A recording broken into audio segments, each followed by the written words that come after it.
let's go to President Obama after the fiscal cliff deal has been signed. Well, he's going to let us know, as always, he had no choice, but next time it'll be much better. First, no choice.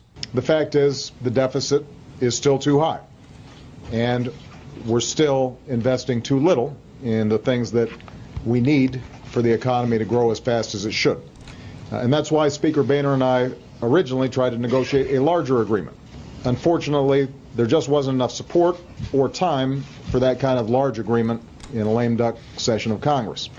It's just nothing I could do. We ran out of time. And by the way, what he's saying is, if I had more time, I would have screwed you worse.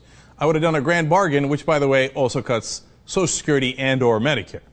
Now, you think he's not going to do that? How much would you like to bet? All right. First of all, will he negotiate the next time around with them when they say, hey, the Republicans say, we're going to hold this debt limit hostage, we're not going to let you raise it? Well, let's find it.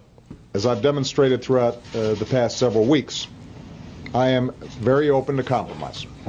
I agree with Democrats and Republicans that the aging population and the rising cost of health care makes Medicare the biggest contributor to our deficit. While I will negotiate over many things, I will not have another debate with this Congress over whether or not they should pay the bills that they've already racked up through the laws that they passed. Let me repeat. We can't not pay bills that we've already incurred. That's a good one, Obama. That's a good one. Oh, you won't negotiate with them. Is that right? You'll just draw the line and walk away. Come on. Even if you're the most fervent Obama supporter out there, do you believe that? You don't believe that. Because that's what he's done every time. He had the same exact language on the $250,000 limit. Let me repeat.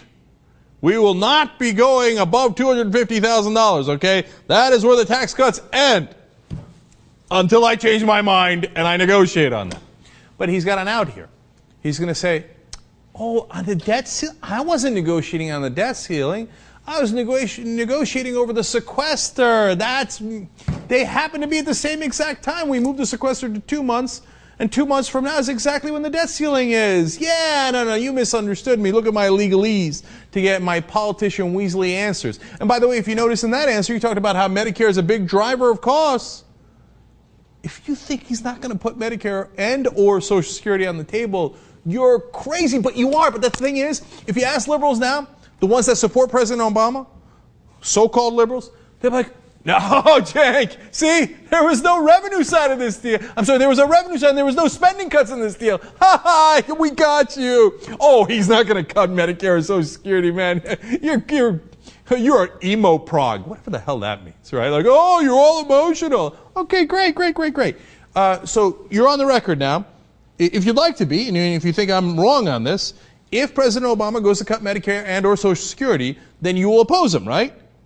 No, you won't. 2 months from now, you will turn around and completely forget what you said today, and you'll come back around and go, he had to cut Medicare and Social Security. Cenk, you don't understand. This intransigent Republican Congress, there was nothing we could do. The debt ceiling, what happened? I thought he wasn't going to negotiate about that. And the sequester, hey, wait a minute, the sequester takes half of the money from defense. That bloated, ridiculous defense department that's just funneling money to defense contractors and not defending the country. It's just one giant pork barrel project. Well, half the money, sequester is good. Half the money comes from that. You think if they kill the sequester, that they're not going to take more from discretionary spending? That's the whole point of killing the sequester. Take less from defense and take more from the rest of us in discretionary spending in Social Security and Medicare. So what you will do if you're an Obama supporter is that 2 months from now you will forget everything you just said and come back to me and say, oh, you're so emotional, Cenk. We always knew Obama was going to cut Medicare and Social Security. It's to help Medicare and Social Security. Yeah, when I slashed your face, it was to help your face. I thought it looked better that way. President Obama continues. The one thing that I think hopefully in the new year we'll focus on is seeing if we can put a package like this together with a little bit less drama, a little less brinksmanship, not scare the heck out of folks quite as much. Oh, no. The Republicans have learned their lesson. You taught them a lesson, President Obama. They know next time if they bring it all the way to the deadline, you'll give them at least 84% of what they want. Even though you had all the leverage in this one. Okay, and finally, if you think, oh, no, President Obama, the defense cuts, he's in favor of the defense cuts, the sequester, if he has to keep the sequester, he's going to keep the sequester, right? Right, that's what you'd tell me. Now I'm being too emotional, obviously. Well, let's go to the debates where President Obama had something to say about the sequester. First of all, the sequester is not something that I proposed. It's something that Congress has proposed. It will not happen. It will not happen. President Obama is not going to let half the cuts come from defense. Why? Get it through your head. He is the establishment. He got to be in this incredible position of privilege through this system. He loves this system.